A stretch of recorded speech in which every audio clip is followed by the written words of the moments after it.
Ok, bueno, entonces aquí vamos rápidamente para que ustedes vayan viendo esta historia de Abraham, que es la que nos surge rápidamente. Y dijimos anteriormente que la clave de lectura para esto era Génesis 12 del 1 al 3. Entonces necesito que tengan ahí su Biblia, por favor. ¿Tienen ahí su Biblia? Ok. Bueno, necesito que alguien me lea Génesis del 1 al 3, 12 del 1 al 3.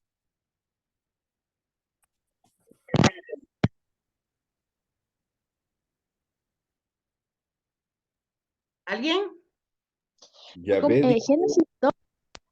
Capítulo 12, versículo del 1 al 3.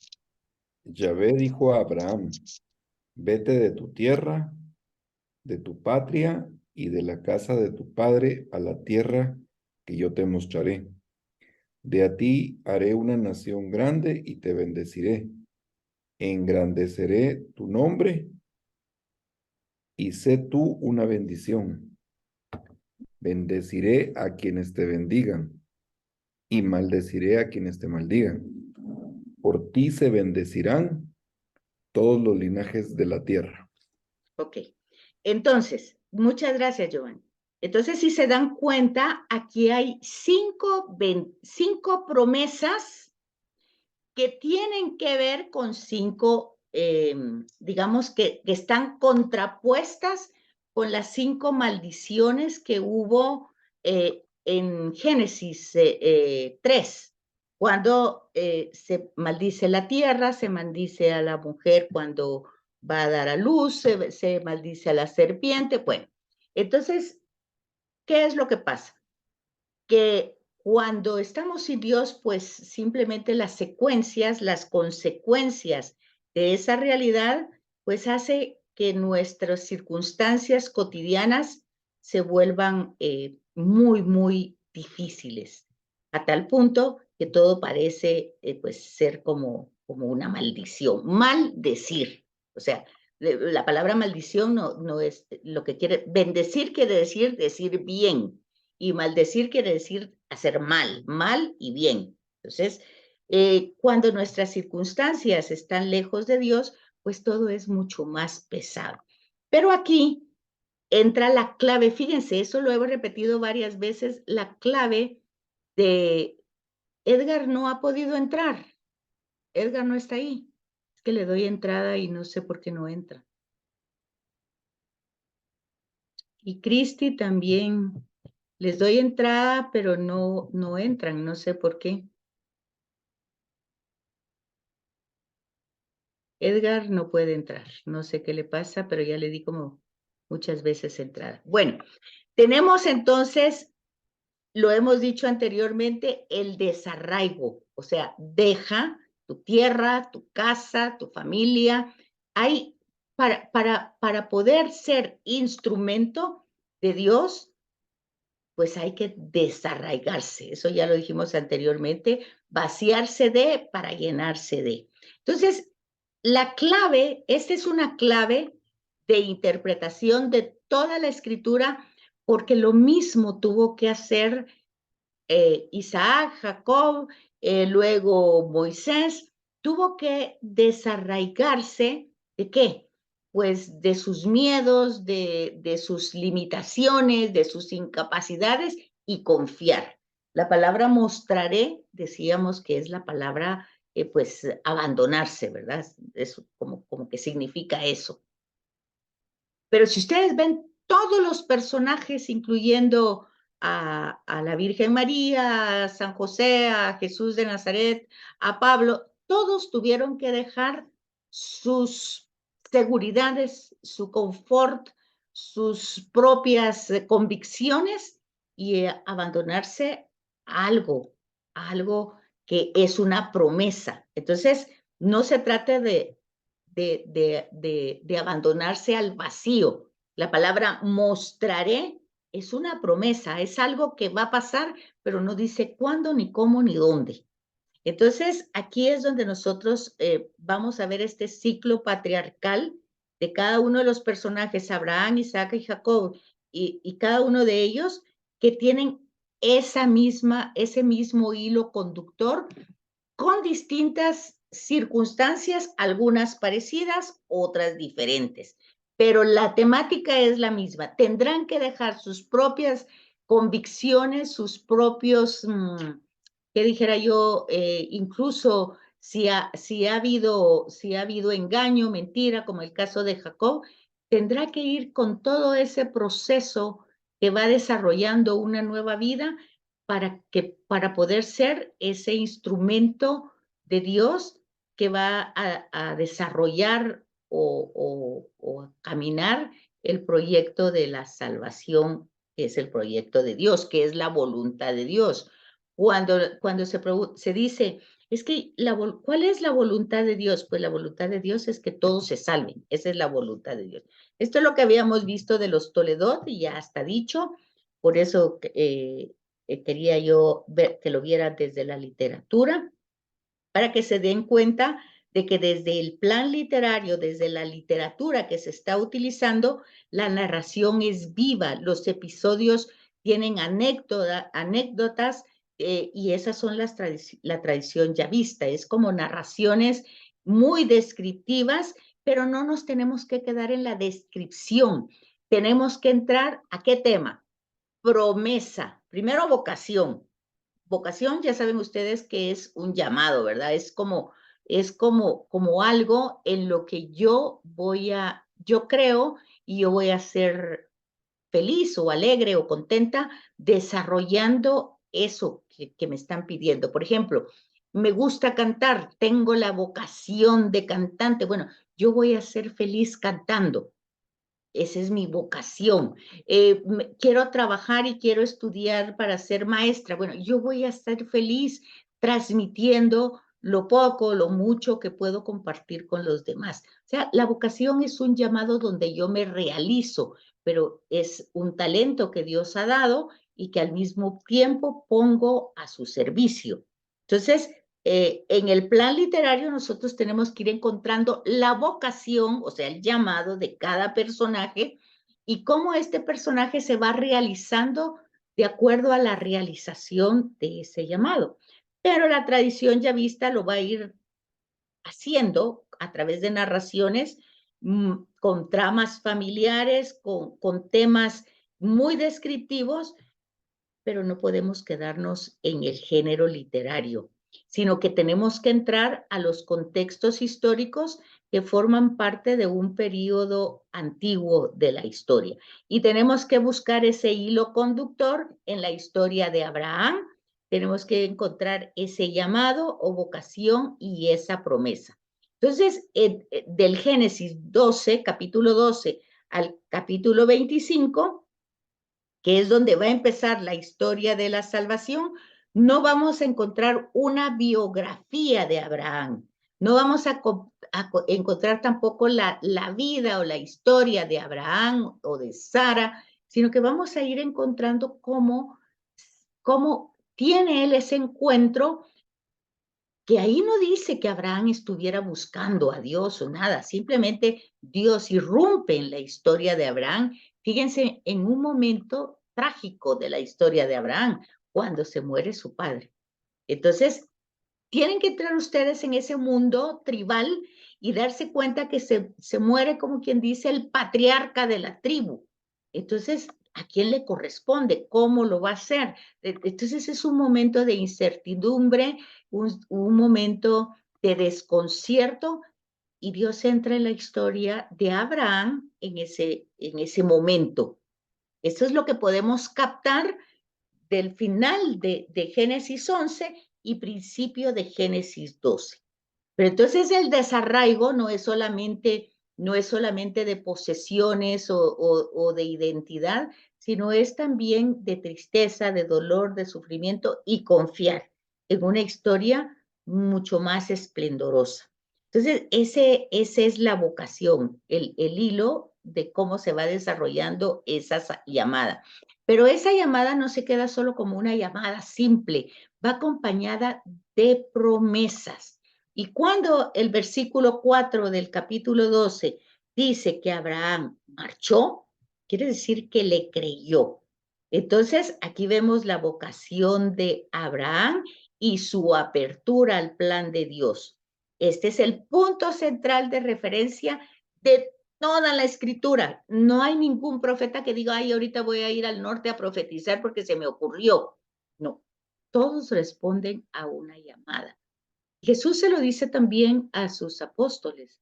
No son ustedes los que me han elegido a mí, soy yo quien los elegí a ustedes. Y en el Evangelio de Juan también encontramos la misma situación en la persona de Jesús. Jesús dice todo lo que el Padre le ha dicho que diga, es testigo del Padre. Bueno, entonces el tema tiene que ver con vocación, es el mismo tema de María. María responde, da una respuesta a una llamada. O sea, que se le presenta cuál va a ser su papel en la historia de la salvación. Pero así como cada uno de esos personajes que nosotros estamos pues conociendo tienen un papel en la historia de la salvación, eso no se queda en el libro, en los libros que están en la Sagrada Escritura. Eso continúa con nosotros. Nosotros también tenemos un papel, un trabajo en el proyecto de la salvación. Entonces, este es el punto central de referencia, la llamada por parte de Dios, que su designio providencial es de elegir a un personaje, un instrumento humano, para que sea instrumento en su misión. Tiene una misión, tiene algo que desarrollar. Abraham, Isaac, Jacob, Moisés, Josué, los profetas, todos los personajes, Pablo, nosotros. O sea que este es el esquema, el evento central de referencia, la clave de comprensión de toda la Sagrada Escritura.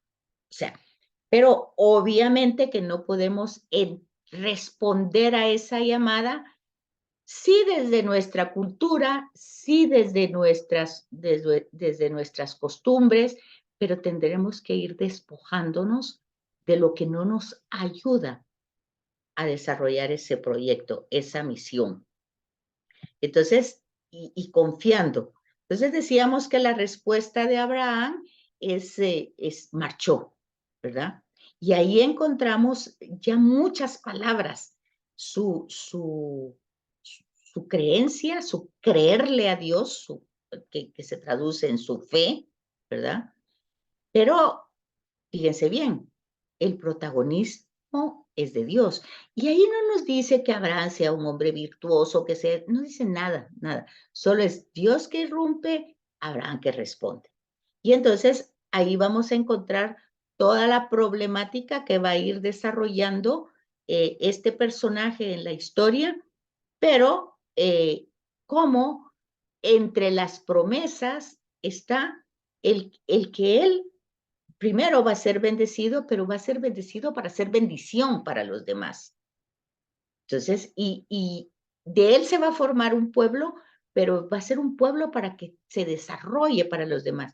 Yo quiero que pongan atención en algo importante, que Abraham va a recorrer toda la tierra prometida. Fíjense, Abraham nómada entra a Canaán y va a desarrollar todo su camino en Canaán, ida y vuelta, que esa es una tierra que luego se va a quedar como en suspenso cuando ellos se establecen, la descendencia de Jacob se queda en Egipto, que era un imperio fuerte ya en ese momento.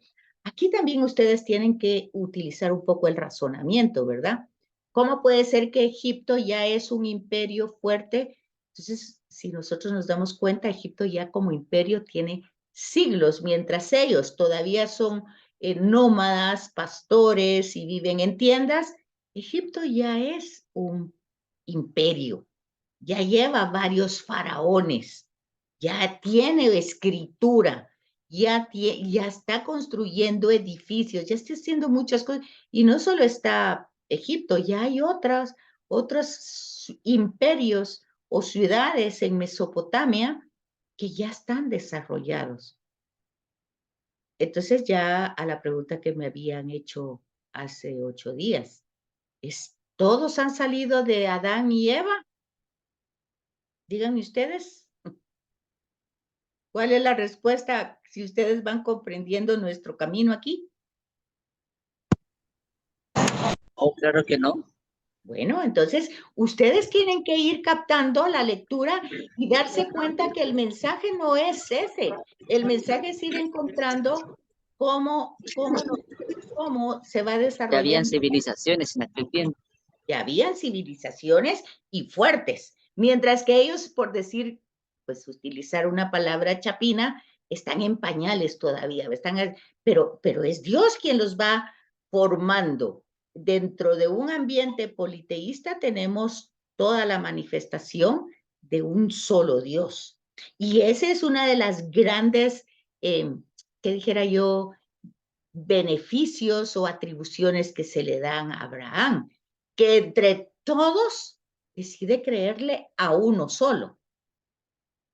Y entonces él marchó, va lleno de una confianza en un ambiente politeísta, va a creerle a un solo ser personal, algo que tiene que ver con... Por eso vamos a encontrar diálogos como de amigos, Abraham el amigo de Dios, ¿verdad? Están hablando, es más, hay relatos ya vistas, porque acuérdense que usa el antropomorfismo, donde Abraham está hasta regateándole a Dios, mira, y Dios le está contando a Abraham sus planes, sus proyectos.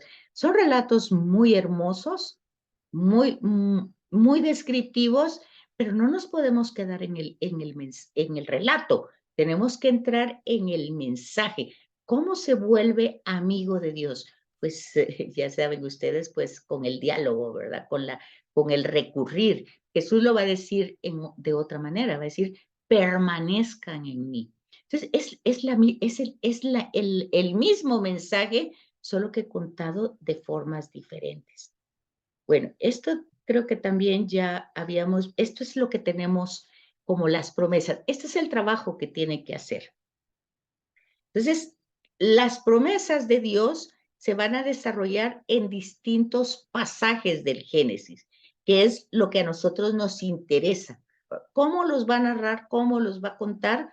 Pues nosotros vamos a ver si es una tradición eloísta, si utiliza pues elementos como el fuego, como el viento, como ángeles, pues ya sabemos, no es Dios. Por ejemplo, ya ustedes pueden tener una idea que el sueño de Jacob, cuando sueña aquellas escaleras, en la escalera que va ángeles que suben y bajan, y él dice al final, he peleado con Dios.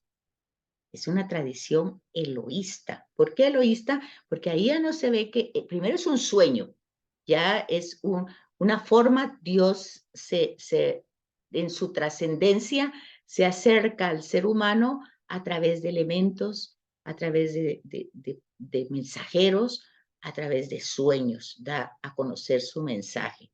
Entonces, ahí vemos un avance de tradición, pero está ahí puesta la tradición eloísta. Cuando vemos a Abraham hablando con Dios y que Dios le contesta estamos en la tradición ya vista. Entonces vamos encontrando esto. Entonces aquí en el capítulo 12 del 1 al 3, es el que acabamos de ver, estamos ubicados en Mesopotamia, ¿verdad? Y entonces aquí están los distintos lugares y está la clave de interpretación y el hilo conductor de toda la Sagrada Escritura y las promesas que Dios hace a Abraham. Luego está en Siquem, que es donde ustedes tienen que ir viendo, va cerquito, el mismo capítulo 12 del versículo 6 al 7.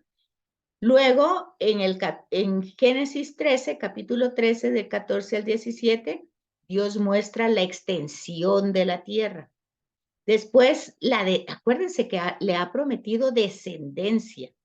Entonces, vamos viendo cómo se va desarrollando esa historia a través de todas las tradiciones que se han recopilado y se han juntado.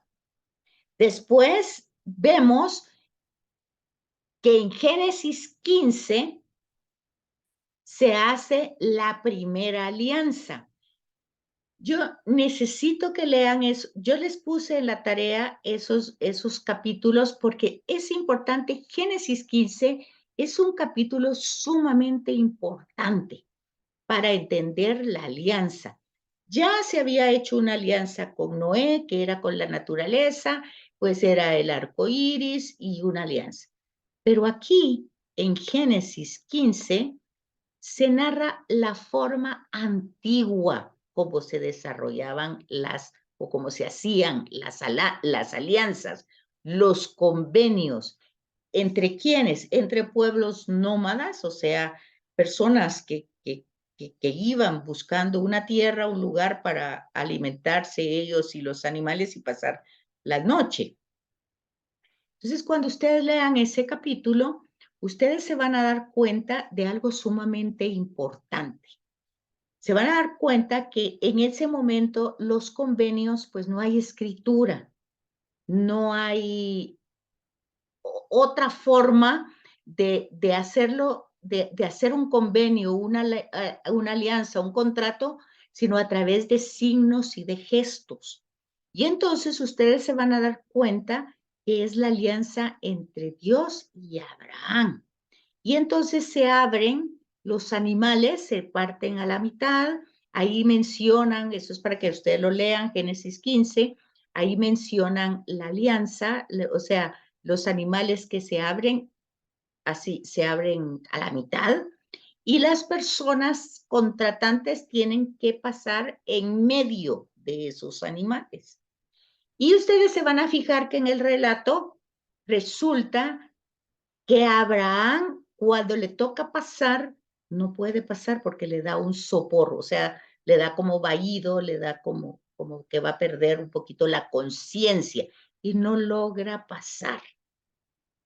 Solo pasa en medio una llama humeante. Obviamente es tradición eloísta. Dios que pasa a través, la alianza con Dios y Abraham, por más que es Abraham, pues no logra hacer una alianza con Elohimes en este caso, porque es tradición eloísta. Yahvé es con tradición yavista. Entonces vemos que Noé es una alianza yavista. Noé, o sea, el arco iris, toda la narración del diluvio, están mezcladas las tradiciones eloísta, yavista y sacerdotal también, porque cuando se hace un culto, o sea, un altar y con él un culto, se quema incienso, se hace un reconocimiento a Dios, pues es la tradición sacerdotal. Entonces, Génesis 15 tiene también un alcance en toda la escritura en relación al testamento. Si ustedes se fijan, y esto se los voy a adelantar, Abraham, bueno, en el caso de Noé, pues es una alianza con la naturaleza, no tiene mucho que ver Noé. Pero en el caso de Abraham no logra pasar, o sea, no logra realizar el convenio, porque la parte humana que representa a Abraham no pasa, Abraham no pasa. Si ustedes se dan cuenta, en el Sinaí hay otra alianza, eso es el Éxodo, nos toca más adelante. Moisés baja con las tablas de la ley y el pueblo que acaba de salir de Egipto trae todavía todas esas costumbres y toda la religiosidad egipcia. Se ha mezclado, se han mezclado, se les ha olvidado la identidad que era de Abraham, de Isaac, de Jacob, y se les ha mezclado, eso se llama sincretismo, han tenido una mezcla con las creencias egipcias. Entonces hacen su becerro, y si ustedes se dan cuenta, cuando Moisés ve eso, quiebra las tablas. Aquí hay una tabla, o eran de madera o eran de piedra, la cosa es que las quiebra. ya pasamos a ya no hay animales, ya está algo escrito, 10 palabras. Hay un proceso en la historia, pero la situación es la misma. La alianza no logra realizarse porque solo uno, que es Dios, es el que vuelve a mantener la promesa de desarrollar la historia. Entonces vamos, vocación, promesa y alianza. Y toda la problemática que se da en todos los libros históricos, la monarquía con los profetas y hasta la llegada de Jesús, es justamente el que no se logra cumplir la alianza. El pueblo no lo logra. Pasa Josué a la tierra prometida, dicen, mi familia y yo vamos a servir al Señor. Ustedes también, ok, pero resulta que no. Y entonces los jueces ya establecidos tampoco eran corruptos. Después la monarquía, tenemos ahí al profeta constantemente diciéndole al rey que no puede hacer alianzas con otros imperios porque ya ha hecho la alianza con Dios y que es con Dios que tiene que mantener la fidelidad, y los reyes y el pueblo pues no. Entonces los profetas diciendo, los oráculos, a veces amenazantes, a veces con palabras duras para hacerlos cambiar. Pero el tema de la alianza no se cumple de parte de la humanidad. No hay quien lo haga.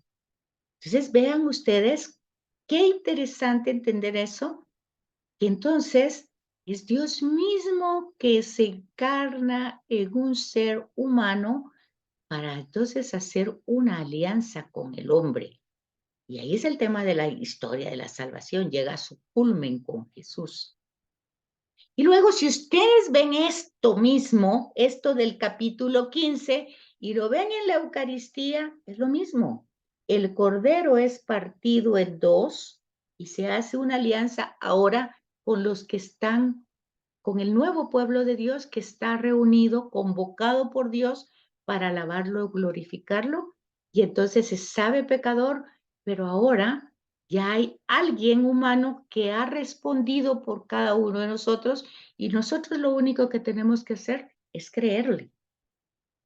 Entonces, ¿cómo llega hasta nuestra Eucaristía este mismo capítulo 15? O sea, estamos viendo claves de interpretación de toda la Escritura. ¿Con qué temas? Vocación, promesa, alianza. Luego, la alianza se rompe y luego se ratifica. Génesis 17. Y luego Génesis 18 y tenemos también Génesis 22. Esas citas las tienen ustedes en el trabajo que tienen que hacer para la semana entrante. Entonces, ¿cuáles son los contenidos de las promesas? Pues numerosa descendencia, posesión de la tierra y en particular la promesa mesiánica. Ajá, aquí entró otro tema, que es el que dejamos. Entonces tenemos vocación, promesa, alianza y mesianismo. Entonces nosotros en esos textos que yo les puse en la tarea, ustedes tienen que encontrar este contenido. Entonces tenemos la promesa mesiánica y la promesa de ser bendición universal. Oigan, Abraham no llegó a ser la bendición para toda la humanidad, apenas con las personas que se iba topando, y ahí va narrando la tradición ya vista, cómo es que logra ser bendición para cada rey que llega y el rey le da ganado, lo enriquece y él da la bendición a ese rey. Entonces vamos viendo esas realidades, esas promesas que ya se empiezan a cumplir, pero en chiquito, porque está empezando, es Génesis, son orígenes. Entonces los orígenes son en pequeño. La tierra, ¿dónde es donde Abraham va a tener su primera tierra?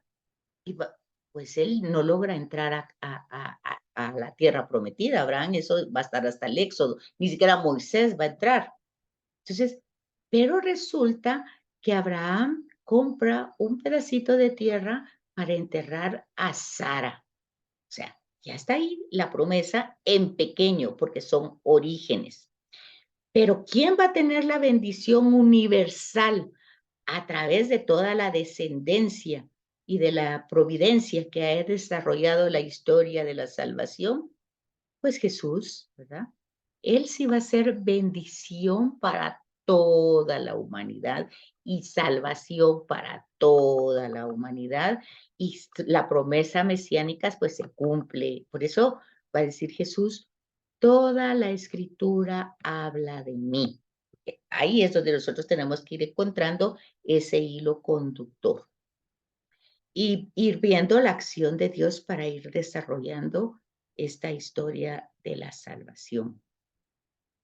Entonces, desde el principio, a los seres vivos con la fecundidad, es otra promesa en 1:28, de modo especial al hombre y la mujer se fue renovando esa bendición con Noé, después con todos los seres animados, y luego aquí vemos que en Noé, pues está el tema del diluvio, ¿verdad?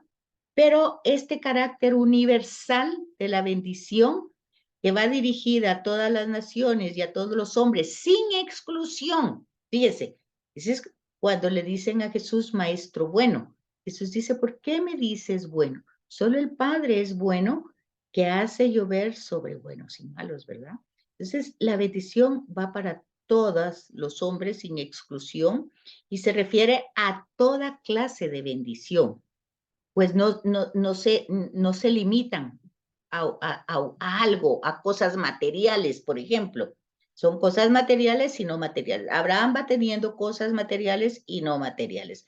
Va teniendo descendencia, va teniendo riqueza, Fíjense que uno de los errores de la teología de la prosperidad es que se quedan en esta revelación, que es solo el principio, es Génesis, son los orígenes, pero luego se va desarrollando la historia, ¿verdad? Entonces, en cambio, toda la teología de la prosperidad está basada en esto. Dios le dijo a Abraham, bueno, entonces, sí, es así, pero es el principio. Falta la historia no se queda ahí. Entonces, luego el tema de la alianza, aquí tienen ustedes justamente lo que hablamos, capítulo 15 y capítulo 17, las promesas de Dios a Abraham fueron renovados en el contexto de una alianza. O sea, lo que Dios le dijo con palabras en Génesis 12, del 1 al 3, se lo va a renovar en Génesis 15 y 17, que es lo que explicamos anteriormente. ¿Y cómo es la estructura de esa alianza? Pues gira alrededor del versículo 6. Abraham le creyó a Yahvé, el cual le reputó esa creencia, esa confianza en justicia. La iniciativa siempre la tiene Dios. Dios es el que ratifica la promesa, Dios es el que promete.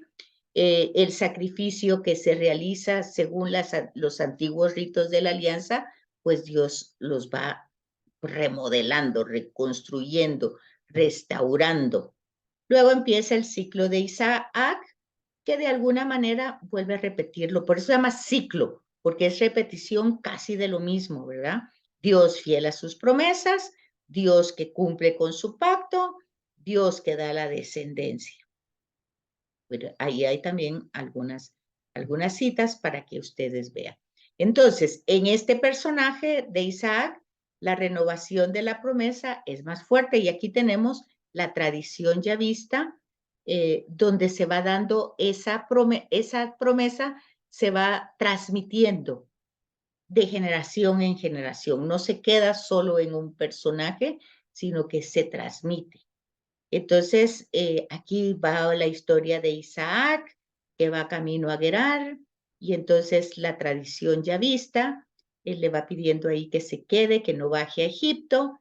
Entonces, nosotros tenemos que ir comprendiendo que estos acontecimientos se van a desarrollar con más fuerza después, porque son los hijos de Jacob los que se van a quedar en Egipto durante un tiempo. Pero ahí también se va a renovar la promesa a Abraham. La bendición recibida a Isaac será confirmada por Dios en 3 momentos especiales. Aquí es lo que hablábamos, la visión de la escalera en Betel, capítulo 28, la lucha con Ángel en Penuel, capítulo 32, y la teofanía en Betel, capítulo 35. Aquí encontramos renovación de las promesas. Entonces, vamos viendo que se va repitiendo en la misma temática en distintos personajes descendientes de Abraham, por eso se llama ciclo patriarcal. Porque ¿qué es lo que tenemos que encontrar ahí? Los temas que estoy diciendo: vocación, promesa, alianza y mesianismo. O sea, la promesa del Mesías. Y aquí tienen ustedes a los hijos de Jacob. Se dan cuenta que Jacob tiene 12 hijos y aquí entran ustedes en la historia, ¿verdad? Jacob quiere casarse con Raquel y hace un convenio con el papá, con el suegro, ¿verdad? Para trabajar 7 años su campo, trabajarlo y cuidar al rebaño, y le va a dar a Raquel como esposa.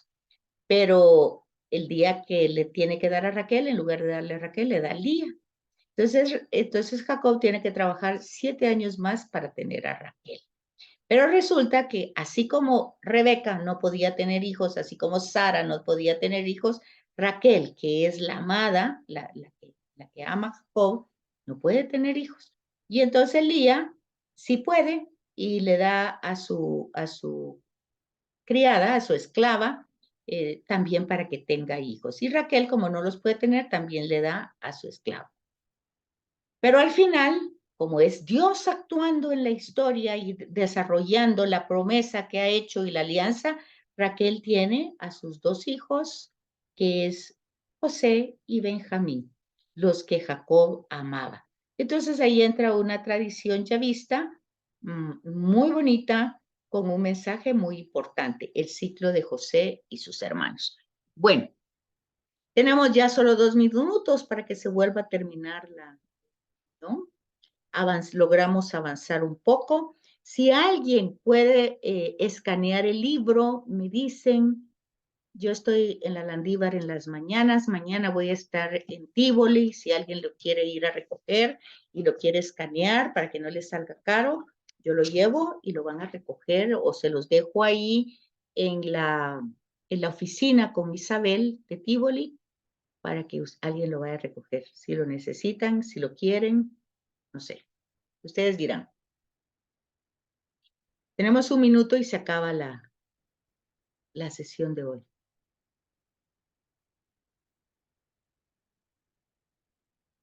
¿Ninguna pregunta? ¿Nada?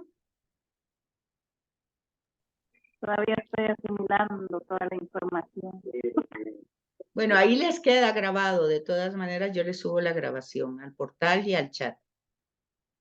Gracias, Lili. Solo me dicen en el chat si les dejo el libro o no, porque si no, no lo llevo. Sí, por favor. Bueno, pero alguien lo tiene que ir a recoger. Está bien, podría ir yo, solo que ¿en qué horario sería? La oficina está abierta, creo que desde las 8 hasta a la 1 cierran, y abren a las 3 y cierran a las 5. Lo dejo con Isabel. Ah, ok. Eso es en Tívoli. Tívoli, sí. ¿Que queda en dónde, perdón? Queda en la Montúfar, más o menos. Es primera avenida entre 8ª y 10ª calle de la zona 9. La iglesia Santo Tomás de Aquino, iglesia de Tívoli. Ah, ok. Ok.